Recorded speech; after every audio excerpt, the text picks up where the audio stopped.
Good morning. My name is Kristen Slice. I'm with Empowered Lab Communications, and this is the Tales of Small Business podcast.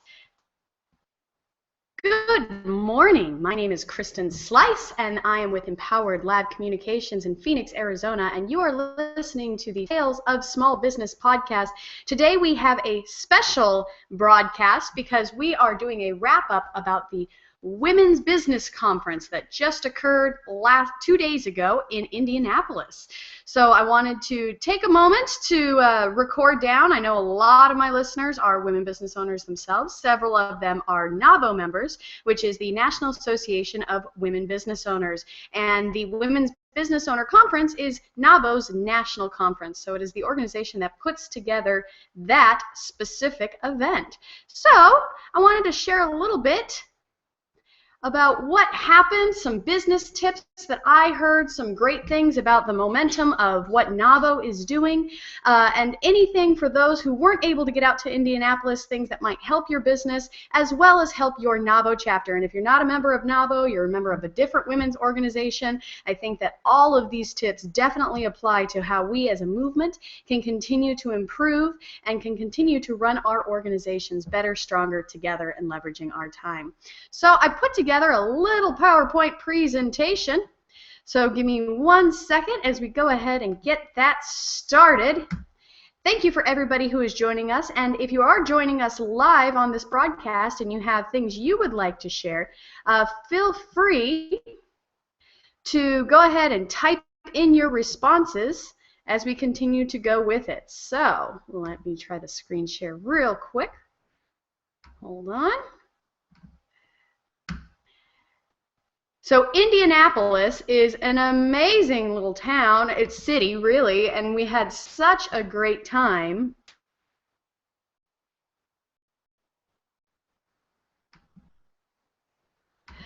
We had such a great time over there. I was really thoroughly impressed. Ooh, a screen within a screen within a screen. Let's see if that helps a little bit more. There we go. We had a great time in Indianapolis. It's a neat place, actually the home to the largest NAWBO chapter in the country. So it was really, really beautiful weather. We got there early. It was a nice place to go to. So the chapter over there just was amazing with what they were able to put together for this chapter. Let's talk a little bit about the conference overall. So what was really the strong points of this conference? You know, to me, the I've been to, this is my third Women Business Owner Conference. The strongest piece of this conference, and I've been to a lot of conferences, a lot of workshops, is always the amazing networking. So the women that come to this conference are strong women business owners, and I'm talking growing women business owners, ones who are looking to expand, create jobs. They're the real deal of sorts, and they come to this conference to meet each other. So the programming is great, but really women come, and the people that you meet there are eager to talk about your business. They're eager to do business with you together. It's an amazing opportunity to reach out across the country. So one of the really strong points of being part of a national organization that has an event like this is you get to meet women from across the country and expand beyond your own backyard. And there's a lot to be said about the value for that. The second thing that I have to mention is, you know, the value of going to a place outside of your hometown. You really do get to have some fun experiences. Myself, I'm a little bit of an introvert. I network, I know I have to, but left to my own design, I'm going to stay home in pajamas. And going to a location like that, even with my own chapter, the people I got to spend more time with, have amazing food with. We got to go to St. Elmo's in downtown Indianapolis, which had delicious food. We got to go to the Slippery Noodle, which is apparently a world-famous blues bar. Here's some amazing live music. We also got to run down their canals, so all kinds of amazing things that were part of going to that city and really critical for helping cement those relationships. So networking and building your relationships are critical to any business, and we've talked about that a fair amount on this podcast. This is just one really unique way to get out of that habit of, I go to luncheons and we meet, we talk about our business, and that's it. This really cements those relationships and allows you to bond in a way that is very unique. The third thing that really hit me about this conference is, you know, it's easy to sit down and think about women's organizations as networking groups, as things that, we go to lunches, we meet, and, you throw in the, oh, we're all sisters and we're all in it together. NAWBO, the National Association of Women Business Owners, is such a tremendously powerful organization because it has a mission, and that is to advance women business owners. It does through policy, through action steps, through moving the entire perception of women business owners forward, and it's been doing that for 40 years. Where NAWBO really first came to be, and we learned a lot about the history of NAWBO this particular go-around, but was with HR 5050. If you haven't heard of that, I suggest that you look it up. I myself know that I love being part of a movement. I love being part of something bigger than myself, and I get to grow my business while doing that. And it is just so tremendous to see all of these women from across the country doing similar things, being passionate about it, that it's not just, oh, let me grow my business, and if you don't give me business, then I'm not interested. It is really about making the world a better place for women business owners to do business, because when women are empowered financially, our communities are stronger and our world is stronger. And NAWBO has a history of doing that. They also have the power and the numbers to back that up. And of course, and I put a slide in here of one of our keynote speakers. Her name was Muffy, and she was a phenomenal Paralympic gold, silver, and bronze medalist. She was incredibly inspirational. She was just fabulous to listen to. So it's always good to walk out of those things and kind of touch base. Running a business is not easy, and on a day-to-day basis, it's really easy to kind of lose some of that sight, and it's always great to have a break. And I'm not really like a super woo-woo, let's cry and feel feelings kind of inspirational message. And what I like about this specific conference and about NAWBO as an organization is it always has messages that resonate, that give you that break in perspective without getting overly emotional. And to me, a lot of the inspirational messages that you fill out there have kind of a indication that you're not trying your best, and you should try your best. And I really appreciate these messages that really speak to a deeper emotional level without the guilt, without this sense of you need to buy more things in order to be better at yourself. And finally, I have on the right there my favorite piece of NAWBO bling. I do love the national conference because these are some powerful women business owners, and man, do they know how to dress. So everything from the shoes to the outfits to the different ways that people learn, express their NAWBO pride. So it's always exciting to see how these different women express themselves, and always kind of a fun little side note to this specific conference. All right, so let's jump into what were some of the best business tips that I heard. So there was a lot of valuable information that was said. I attended a couple of the different breakouts. I wanted to pull out a couple of them. The first workshop I want to talk about was actually held by an organization called Geek Girl, and it was specifically on technology. I know a lot about technology. I know a lot about marketing. There was a couple of things that I thought were really reassuring to hear someone who is not in my backyard, someone that is in my field, talk about, and they were always good reminders. The first one is the importance of keeping a clean digital footprint. So she recommended Googling yourself, and first you have to make sure you delete your cookies and your history, and then Google yourself so that Google doesn't know that it is you. Of course, they're going to know on some level, but that does tend to help. And make sure that you go through all of the different tabs. So look for your images, look through your videos, look through the links that find yourself, and see what is found on there. Of course, Google Alerts is a great tool that lots of us use, however, it is being phased out. So she recommended putting on your calendar to make sure that you're doing this on a regular basis.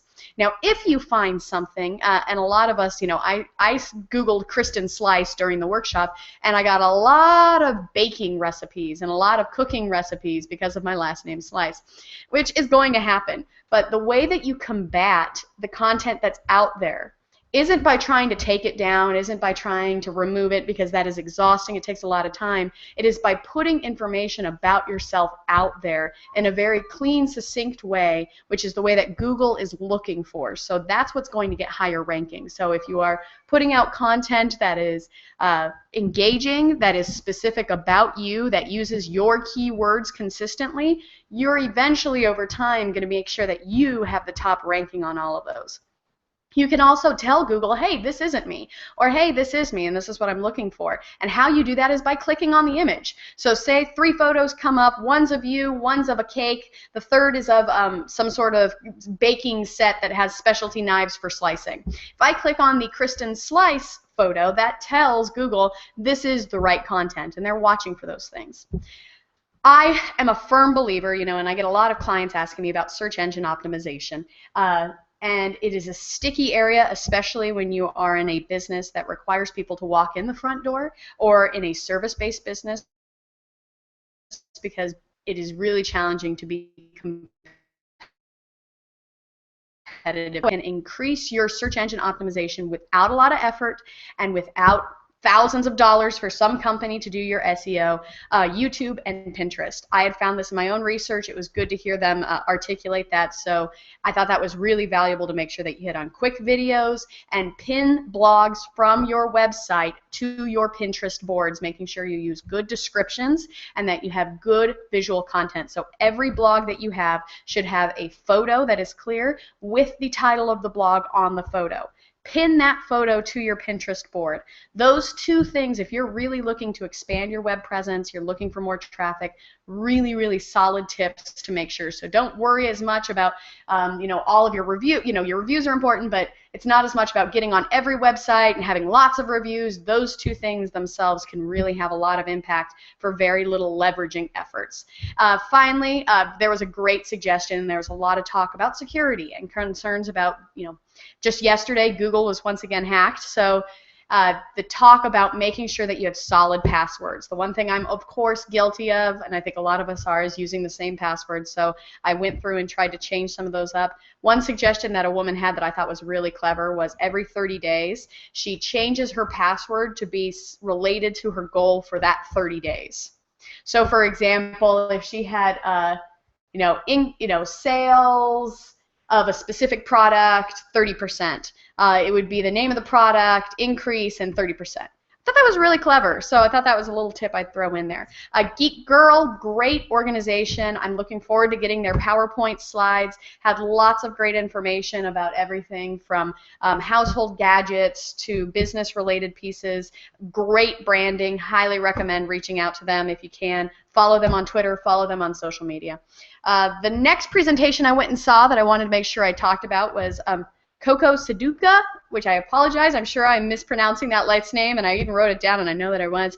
Hers was on the power of asking questions for your business, and one of the things I really walked away with is asking why 5 times. So the importance of understanding our systems and not doing things for the sake of doing them. So we've always done it this way. It should never be the right answer, and you have to ask why at least 5 times in order to really get to an understanding of what the situation is. And when you get to that 5th why, that's usually when you can find out, okay, how do we actually change the root cause versus trying to address all of these other pieces. As a business owner, that really resonated, especially because we know that HR and challenges with individuals is one of the biggest issues that we face. So asking people good questions to try and understand their thought processes so we can address the real foundational issues, I thought was a great tip. Hands down, my best favorite event as far as programming goes was the second day we had a lunch panel of women that was just phenomenal. They really did reach out and give us some really great tips. I don't want to go over all of their names, but make sure that you look up the lunch panel on the conference agenda and connect with these women because they really did have some really great things. The first question that they asked, which I thought was so valuable, was what are women business owners doing well? So as a movement, so we hear a lot, and during the whole conference we got, every speaker came up and talked about how we are starting businesses at twice the rate of men, and that we are in charge of $1 trillion of GDP in the next year, and that we are, moving forward and taking these giant leaps. And it's great, and those are things that, we've heard a lot, and it's always good to hear, and to know that you are powerful is always impressive. But the question really becomes, how are we moving that forward? How are we starting to close some of those gaps and identifying those trends? And they talked about 2 specific things that I thought were really, really critical, especially as women business owners and as members of this community. And one is getting more visible. So we're doing a better job of getting success stories, getting ourselves in the media, putting out that understanding that women can be successful business owners, and especially in industries that aren't traditionally thought as women-led. The second thing is that we're getting better about talking about money. So we're willing to talk about cash flow. We're willing to talk about not only our own financial situations in our business, which is critical for us to be able to learn and to be able to mentor the next group of women business owners, but we're talking about our struggles with getting cash flow and what are our hang-ups.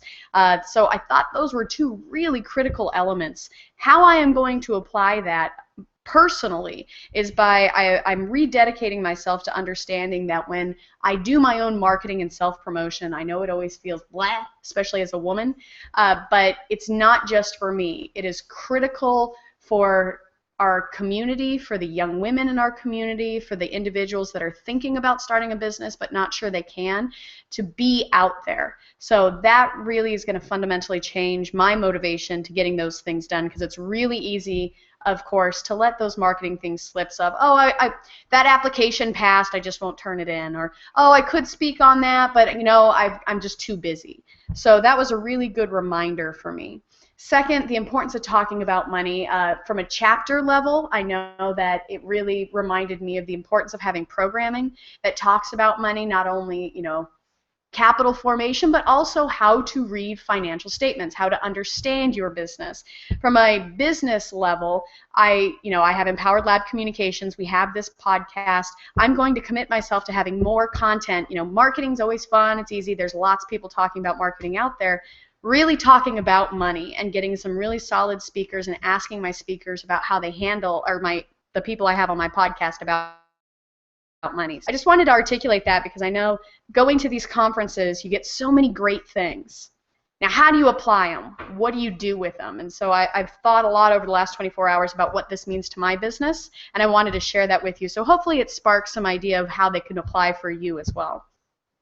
Next, they talked about the question of what is next. So we talked about what we're doing well, what is our next area, and cash and getting cash and capital formation is probably our biggest critical step, because we know one of the number one reasons that businesses fail is lack of money. And we know that women are still way behind their male counterparts on getting and finding capital. Now, this isn't just for startups, which is critical, but it is also for expansion. You need money to grow. Period. End of story. We know that women business owners tend to self-fund.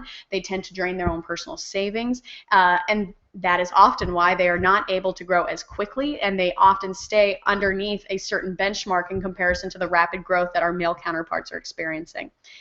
Two of the reasons that they identified of why this is still happening, and you know, the big statistic they threw out is that only 19% of capital formation from venture capitalists and angel funds go to women. And that is still a really, really low percentage. Now, that's a statistic that we know has a couple of pieces to it. One is the fact that women, that VCs and angel funds do tend to focus more on the tech sector, and of course that is a male-dominated sector. But I think that that is easy to throw your hands up and say, oh, well, that's something we can't solve. There are two things that they really identified. One was women often do not ask for enough money. And venture capitalists and angel funds, when they're looking for these things, they really are looking for people who need $2 to $3 million. So understanding how much money you really need, which of course gets back to understanding how to put together a pro forma and a projection. And second, not being afraid to ask for enough money. The next thing that they talked about is women don't know how to ask for money. And so we don't really have the training set up to how do you find these venture capitalists, you know, angel funds. Where do they come from? Where are these angels? And so you have to learn those systems, and you have to learn how to talk to those systems. So the speaker gave great examples of, you know, women tend to want to come in and tell their story and talk about how passionate they are, and venture capitalists and angel funds do not care. They want to know how much, by when, and can you do it. So learn how to talk. If that is what you need, get those skills and get that support. A couple other mini pieces that they had in there that weren't major points, but I wrote them down because I was like, it's so brilliant. One, take steps versus getting it perfect. Women business owners, we want to get it perfect. We want to have an understanding of the whole system. Stop it. It's never going to be perfect in business. It's about failing small. So take little steps. The last thing that they talked about was one of the biggest challenges that we constantly identify is people. You know, business is great except for the people. they talked about hiring better people and be willing to pay for them. So we usually tend to hire people because they're someone's cousin, because we know them and we feel bad for them. We're at the last moment, we're frantic, we're over our heads, so we just hire whoever's there. They encouraged hire sooner, have a really good job description, and be willing to pay money. Put together that pro forma and know that guaranteed it's going to cost you more, but in the long term you will make more money with a good employee. And the statement they had is there will never be a cheaper, better time to fire someone than today. So hire slow, fire fast. A couple of new tools. So whenever I walk away from a conference, knowledge is good. I always like to have a couple of tools, things that I didn't know about. During Coco's presentation, she actually had this slide, and I can send this PowerPoint to you, or you can actually follow Twitter on Coco and ask her for this. It was a great PowerPoint slide. She talked about the importance of understanding tools. Oops, sorry about that. Got to make sure I plug my laptop in. One of the tools that the previous panel had talked about was these new crowdfunding sites that are evolving that are focusing specifically on women business owners. I didn't even know these existed. And hold on real quick. I'm kind of a pretty big nerd, so I was surprised when I hadn't heard of these. It's called Lula Hoop and Plum Alley. So crowdfunding was identified as a major trend that's going to help women close that financial gap. And those are two websites, and of course everyone knows, not everyone, I shouldn't say that. Golden Seeds is the other organization that is focusing specifically on angel funds and things like that for women business owners. There was a couple of publications that were at the conference that really talked about focusing on women business owners. So Women's Biz Journal and Project Eve.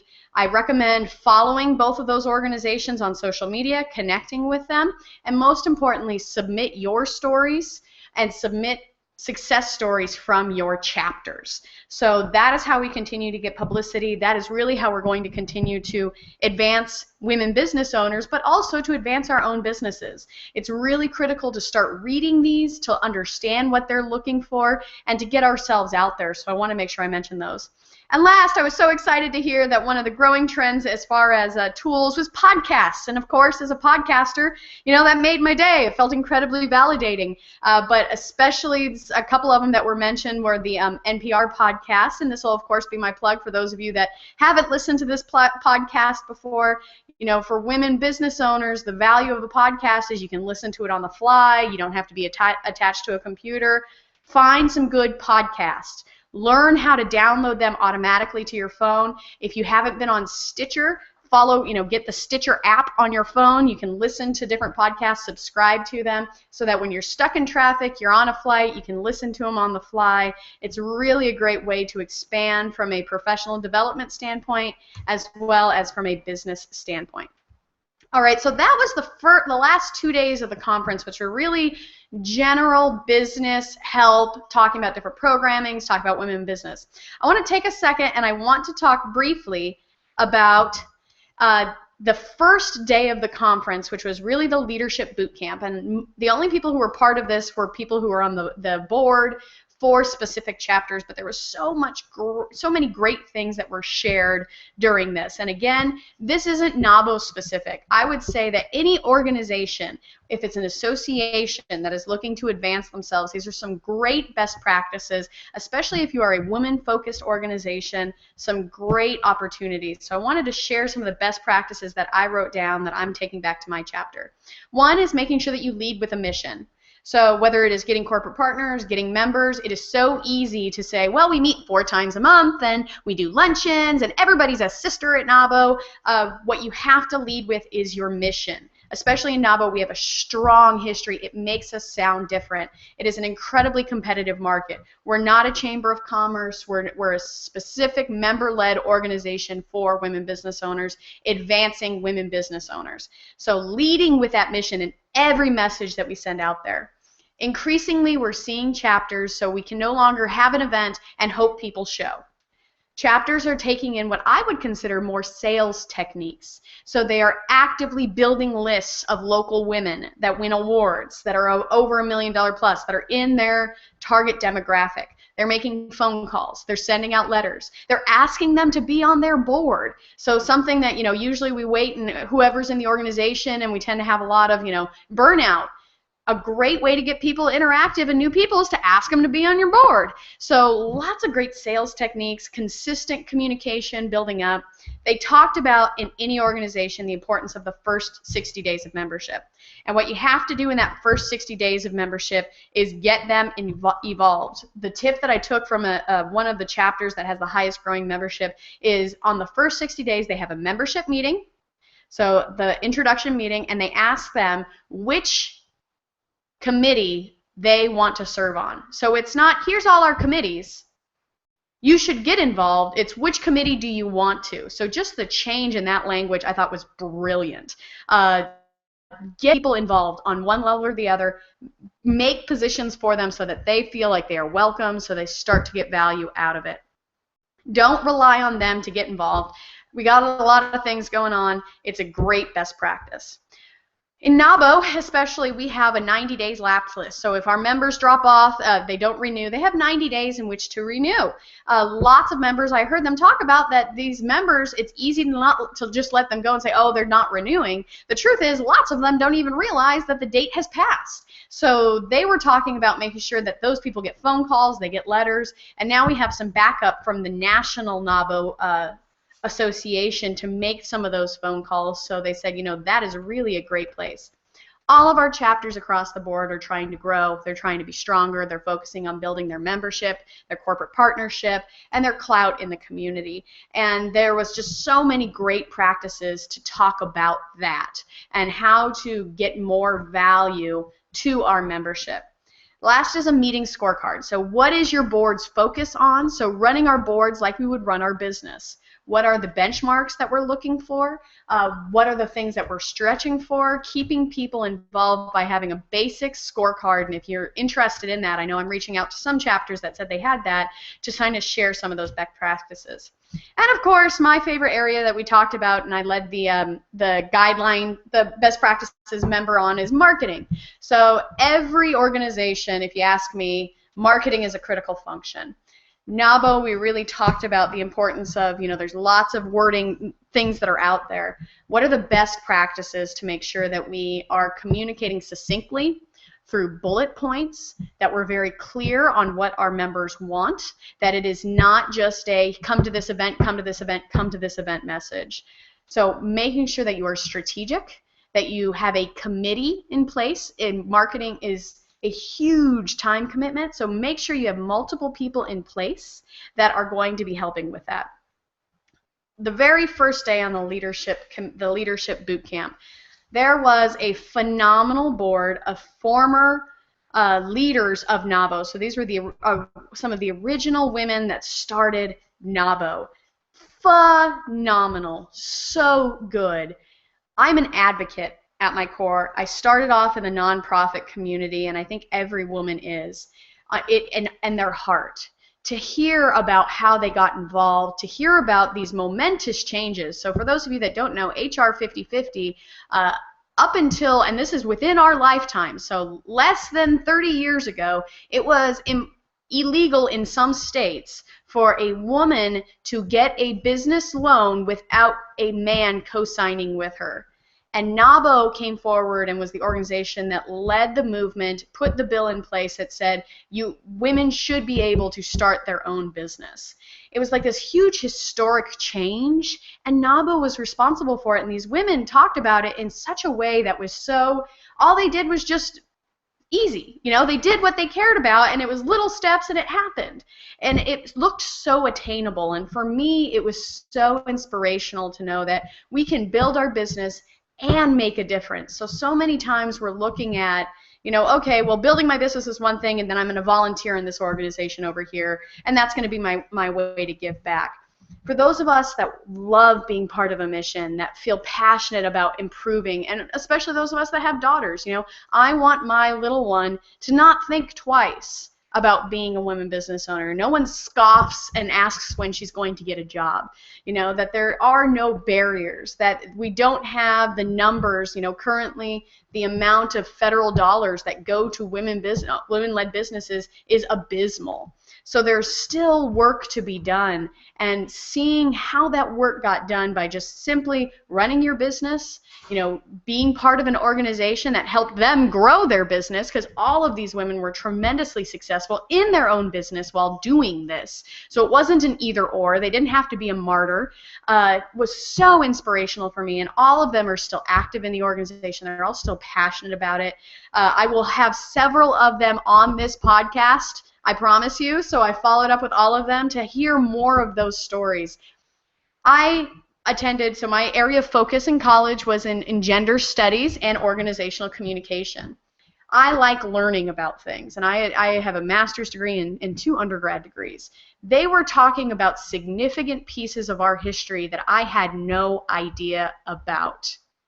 And to me, the fact that how women started their own small businesses and how that has continued to grow is not included in our standard education system is something to me that says there's still work to be done. And it was incredibly inspirational to hear these women, but to me it also gave me a very clear understanding of how we can help change public discourse in order to achieve long-term change. And oh, by the way, we can do this while making money, and that is okay, and we should be proud about it. So that to me was probably the biggest walk away from that conference that just really lit me on fire. It was something bigger than myself, something bigger than my business, and something that made me a really proud member of an organization.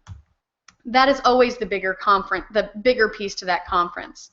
So let's talk. We've talked a little bit about what I learned, some specific tools, NAWBO best practices, and kind of the overall value for the conference. What I would like to see, and I'm a big believer in, let's talk about it. Let's talk about what went wrong. Let's talk about what went right so that we can continue to evolve those things.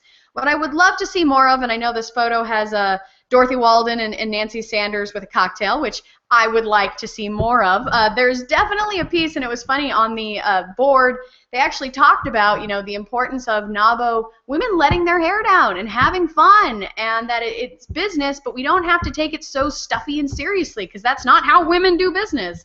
So what I would like to see more of in future years, I would definitely like to see more social interactions that aren't just happy hours, but really fun, dancing, energetic kind of bonding moments. I also would like to see, in years previous, I know that some of the programming I felt was really targeted to women business owners, and it was actually voices of current women business owners. This year I heard a lot of organizations that are not women business owners telling us about what they're doing, which I find less relevant. I think you could start any conference, and I understand corporate partners are important, start this whole conference off with, we get it, you support women business owners, and you have some sort of organization, you have women-led groups within your large corporation. It's not relevant to us. Talk to us, and I'll harken back to 2 years ago in Louisville. They had a phenomenal speaker from UPS who was a corporate sponsor. It's a large organization. She was a female pilot. But her examples gave really hard evidence of the values of how UPS was changing their corporate values structure to be more in alignment with women-led structures, but to be more conducive to women's small businesses and doing business with them and helping progress them. And it made me a UPS believer. So that's the kind of languaging that I would like to see from the corporate partners. Whenever I go to these conferences, I always wonder when the people get up on stage and they say, I love women business owners. Well, duh, that's why you're here. And it always feels a little bit like, oh yeah, I have a woman business owner friend, so I'm cool. It's kind of derogatory. Aren't we past that in our dialogue? Let's talk more about what it is we want to do moving forward. NAWBO has so many great leaders within the organization. I'd love to see more best practices, more innovative focuses, so speakers that are women business owners that can walk the walk and talk the talk, plus that level of frivolity. I think those are 2 ways that we can continue to evolve the discussion and continue to be the nation's leading organization for women business owners. So this is the Phoenix chapter, and you've probably seen a couple of these faces. And what is the future of NAWBO?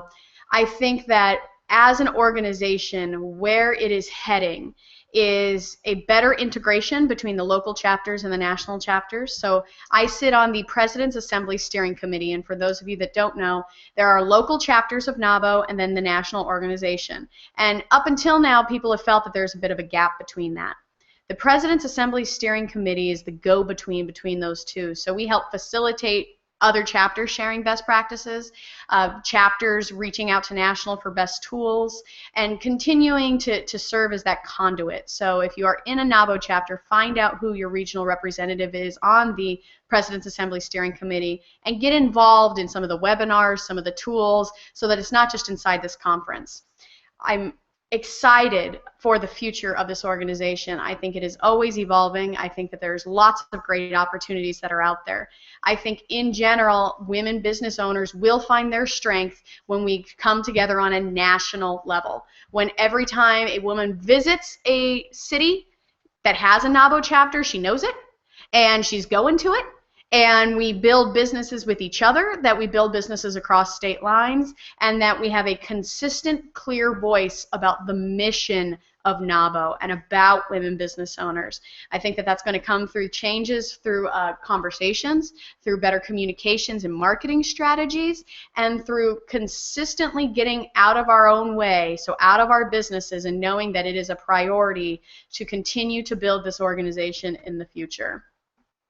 I am so excited about how this organization is running. There are several national initiatives that we see coming out, including the 5-Star Healthy Chapter, the President's Assembly Steering Committee getting stronger and pulling together some great tools for marketing and communication, as well as a new rebranding and communication from a national level. National is also hiring specific employees to reach out to the local chapters and hopefully start to bring these pieces together. They also have a new software out that was called Mentor Cloud, so keep your ear to the ground for that. So that is what is happening in the future of NAWBO. Those are more initiatives that you'll be hearing. If you are not a NAWBO member, you'd like to hear more, please let me know. But if you are part of another women-led organization and you want to share these best practices and hear about what we're doing, I would love to talk to you. You know, it takes all of us moving together to get this done. So, with that being said, I just want to wrap up our conversation and say thank you to everyone who listened and to all of our new listeners who are coming to us as part of this, as part of the Women Business Owner Conference.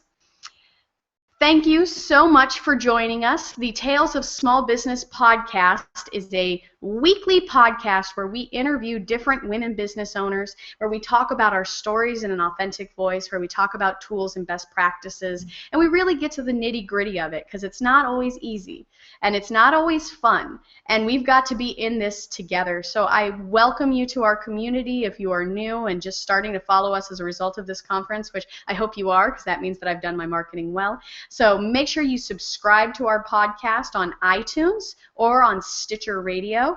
Make sure that you visit our website, empowered-lab.com. Follow us on social media, including Facebook and Twitter, and join in this conversation as we continue to move women forward.